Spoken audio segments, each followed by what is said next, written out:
नमस्कार, न्यूज 88 में आपका स्वागत है। मैं हूं ताबिश हुसैन। संसद की सुरक्षा में सेंध लगाने के मास्टरमाइंड ललित झा को 7 दिन की पुलिस रिमांड पर भेज दिया गया है।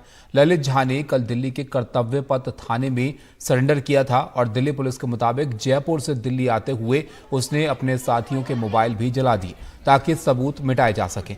ललित ने बताया कि सभी आरोपी साजिश के लिए कई बार मिले। दिल्ली पुलिस के मुताबिक ललित ने पूछताछ में बताया कि वो सांसदों को डराना चाहता था जिससे सरकार उनकी मांगों को मानने पर मजबूर हो जाए। साथ ही वो अराजकता की स्थिति पैदा करना चाहता था। दिल्ली पुलिस ये भी जानना चाहती है कि इन सब का संबंध देश विरोधी ताकतों से तो नहीं है।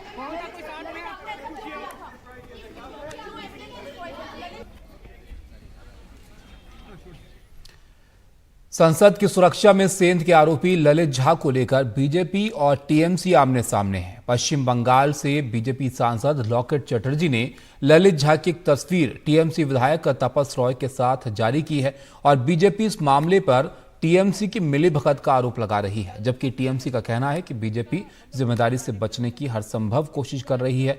ललित झा पिछले करीब 10 सालों से कोलकाता में रह रहा था और संसद में हुई घटना के बाद से फरार था। कल रात उसने दिल्ली पुलिस के सामने आत्मसमर्पण कर दिया था। तृणमूल का 2-3 सांसद मिलकर चिल्ला रहा था ये सिक्योरिटी ब्रीच हुआ, ये सांसद का अगर सिक्योरिटी नहीं है, सुरक्षित नहीं है तो आम जनता का क्या, ये सब बोल रहे थे। तो ये तापस राय है, इनके साथ जो इनका ललित झा का जो मास्टरमाइंड है, पूरा जो कल ऑपरेशन हुआ उसका मतलब डायरेक्टर था। ये पूरा एकदम सब कुछ किया, उनका प्लान माफिक हुआ है। तो मतलब टीएमसी इतना बड़ा बात कर रहे हैं। जब हम लोग देखते हैं कि कोई देश विरुद्ध काम करते हैं, टुकड़े टुकड़े गैंग जो है वो काम करते हैं, उसके साथ टीएमसी का तो जोग होगा ही होगा, कनेक्शन होगा ही होगा। आज पूरा स्पष्ट हो गया। हम लोग चाहते हैं कि दिल्ली पुलिस इसका पूरा जांच करे।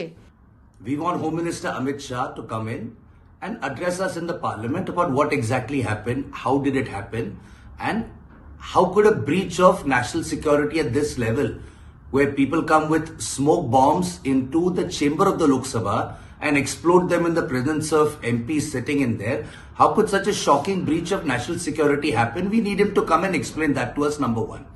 Number two, BJP MP Pratap Simha, who issued passes to one of those or two of those intruders that came in, he should be expelled from the Lok Sabha. It is very clear that he has misused his position.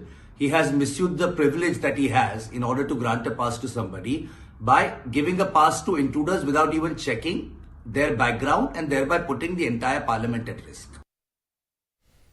Bhajanlal Sharma ने आज राजस्थान के 14वें मुख्यमंत्री के तौर पर शपथ ली। उनके साथ दिया कुमारी और डॉक्टर प्रेमचंद बैरवा ने उप मुख्यमंत्री पद की शपथ ली। शपथ ग्रहण समारोह में प्रधानमंत्री मोदी भी मौजूद रहे और शपथ ग्रहण के बाद मुख्यमंत्री भजनलाल शर्मा ने कहा कि मैं भावुक हूं, राजस्थान को सर्वश्रेष्ठ और आत्मनिर्भर बनाने में कोई कसर नहीं छोड़ूंगा। मुख्यमंत्री का कार्यभार संभालने के दौरान दिलचस्प तस्वीरें भी सामने आई। पूर्व मुख्यमंत्री वसुंधरा राजे ने मुख्यमंत्री भजनलाल शर्मा के सिर पर हाथ रखकर आशीर्वाद दिया। इसके बाद भजनलाल शर्मा ने वसुंधरा राजे को मिठाई भी खिलाई। उप मुख्यमंत्री का कार्यभार संभालने के बाद दिया कुमारी ने वसुंधरा राजे के पैर भी छुए। शपथ ग्रहण समारोह में पूर्व मुख्यमंत्री अशोक गहलोत भी पहुंचे और समारोह शुरू होने से पहले अशोक गहलोत, वसुंधरा राजे और गजेंद्र सिंह शेखावत हंसी मजाक करते हुए भी दिखाई दिए।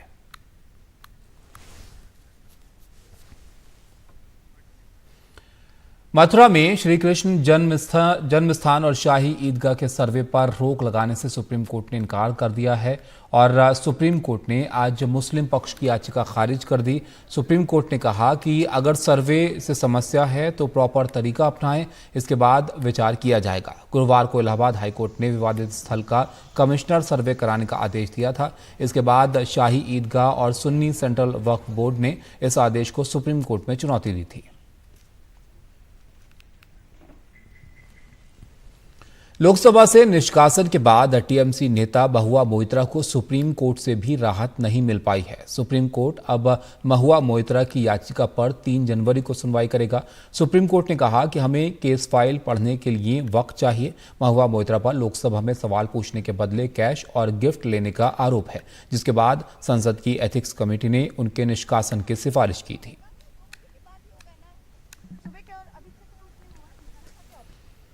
अमेरिका में खालिस्तानी समर्थक गुरपतवंत पन्नू को मारने के लिए सुपारी देने के आरोपी निखिल गुप्ता के परिवार ने भारत के सुप्रीम कोर्ट में याचिका दाखिल कर उसे हाजिर करने की गुहार लगाई है और कहा है कि उसे गलत तरीके से गिरफ्तार किया गया और उसकी जान को खतरा है। अमेरिका ने भारत के सामने सबूत पेश कर आरोप लगाया कि वहां के नागरिक खालिस्तान समर्थक गुरपतवंत सिंह पन्नू को मारने के लिए सुपारी दी गई।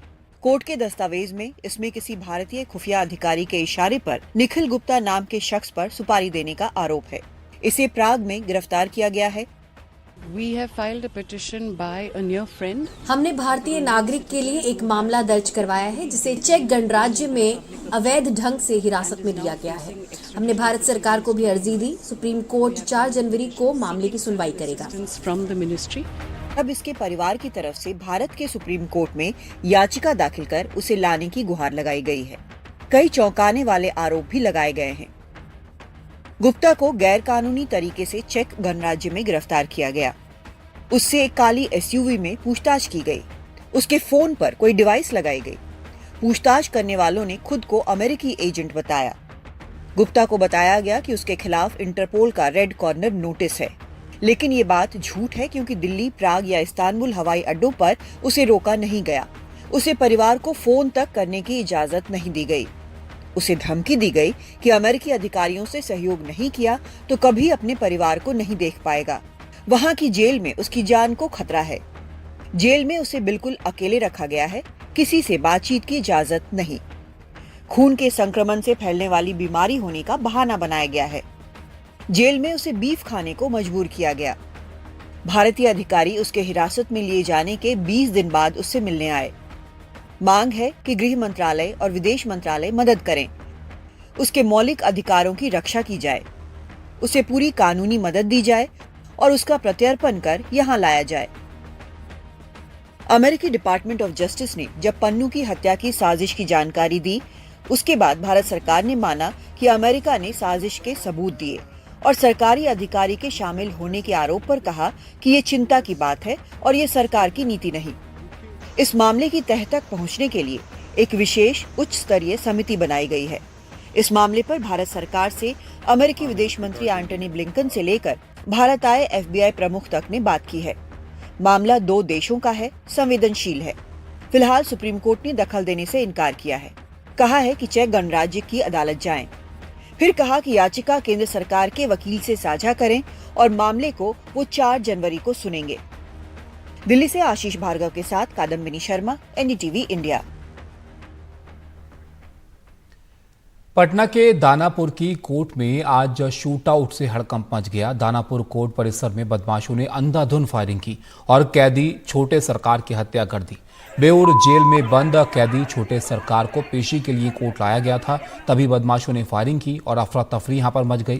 कैदी छोटे सरकार सिकंदरपुर का रहने वाला था और हत्या समेत कई मामलों में यह आरोपी था। हत्या करने वाले 2 बदमाशों को पुलिस ने गिरफ्तार कर लिया है। उनसे पूछताछ की जा रही है।